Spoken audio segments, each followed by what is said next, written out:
What's up, Tesla family? It's Ray J back with another video, and in this one, I want to break down what's happening with Tesla SPY and the overall market. I'm also going to talk about some big pieces of news involving Tesla expanding to Japan, not to mention a new project. But just note that I am not a financial planner, so make sure you take nothing I say as financial advice. And also, if you guys can, please check out my Webull link. If you deposit any amount of money, you're guaranteed 12 free stocks. If you deposit $500, you're guaranteed 20 in total. And deposit $2,000 or more, and you're guaranteed 40. The offer ends very soon in just 8 days. Anyways, now let's talk about what's happening with the markets. Looking at Tesla so far, we are looking a little bit more bearish off this bearish divergence, and we are looking like we are at the lower end of this range. I said today that Tesla should see a little pop up on open and watch to see if we end up dipping as time goes on. And to also watch 215 to 220 is our range. Tesla pushed to just under 219. Now it's dipping to 215. So it's almost exactly in the range we predicted. And so far, there's weakness developing on the share price. But now at this point, even though Tesla's a little bit lackluster, right, the market's also selling off, so it's not really a surprise. And I just want to say that the move right now doesn't matter as much for Tesla. What matters a lot more is going to be what we see after earnings. So please keep that in mind. Earnings is going to be after market close.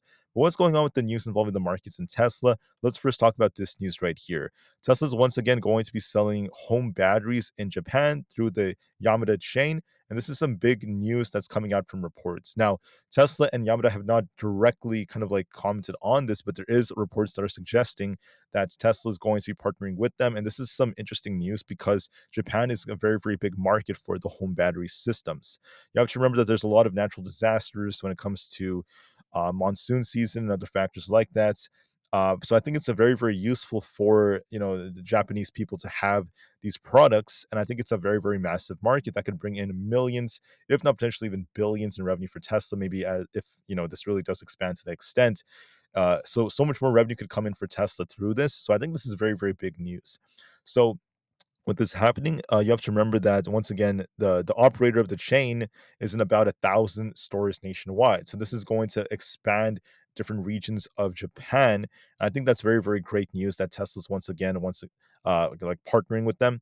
And I think that this is going to open the doors for a much larger market. So it's very, very important for energy storage, which tends to be an overlooked uh, aspect of Tesla's revenue and Tesla's growth. I think this is going to be very bullish for the long term.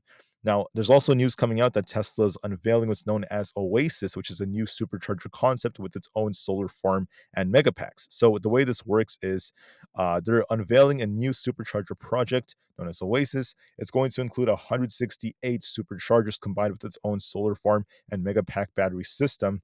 The early deployment of the supercharger network, Tesla promised to add solar arrays, and this could be once again them working very hard to get that to go. So this is some very, very interesting news. They could be unveiling this, especially during earnings, maybe talking a little bit more about this. But I think that this could be very, very useful. So now this new project right here, this is what it looks like right here. This is Oasis. It's near Los Angeles and the Bay Area, so it's in between them. That's on Interstate 5 in California. It's going to help once again make more efficient ways of charging. So very, very cool stuff. They also have 10 Tesla megawatts, mega packs with their energy storage deployment. So very cool stuff in my opinion. I'm very, very awesome about this. It's been a while since Musk was saying that this was going to happen, but finally, it eventually ended up happening. So that kind of like makes me bring up the fact that Elon Musk is not perfect, guys. His dates are not always correct, but a lot of the time he doesn't entirely tell lies. It's more like he just gives wrong dates. A lot of what he says does come true, but it tends to be delayed. So that's the most important thing. But at the end of the day, Tesla did end up giving us the product that they were talking about. So I think that's great news. Now, as far as the broader markets goes, we are seeing a sell-off so far because of yields going up, and the market was due for this. So Tesla's selling off to the 215 area. If that fails us, I'm going to be looking at this daily support right here. It is possible we dip closer to 214.5 if 215 fails us, but I'm not expecting Tesla to crash yet or do anything too crazy. It's still kind of like choppy and within a range. It could dip a little bit more to 214.5 if 215 fails us, but just know whether or not we make a big move depends more on earnings. So we'll have to see how earnings goes. As far as SPY goes, the daily chart is showing a little bit of a dip that's coming. So 580 needs to be reclaimed. If we don't do that, we're looking for 579.5 as the first support, followed by 577 or very close to 577 could be coming next if we don't hold these supports. So SPY still remains more bearish. So please keep that in mind, guys. There is a risk of more downside. So SPY could be dipping to 577. Keep that in mind. We'll see if we bounce off that or not, but just being very, very wary of the fact that there is more downside potential. The same could be said about ES. ES is below 58.73, so there's a risk of it coming down to these lows at 58.50. Could be looking for a bigger dip, so please be very mindful of that when it comes to ES. For Nvidia, we're losing the 140 support. We're looking at 140 as our support at the 20 EMA. If it does not hold, we could slowly chop our way down to 138, then 135 if that fails. So we'll see how it ends up going. For Bitcoin, we're on a bit of a downtrend right here. We have this resistance to watch for at 66,500. If we continue to fall, we're looking for basically 65,900 as our next support. So keep that in mind, guys. That's the dip that we are potentially looking at for more downside for the 65,000 range. NQ's been dipping a bit. Nvidia was holding up decently, which was helping this hold up.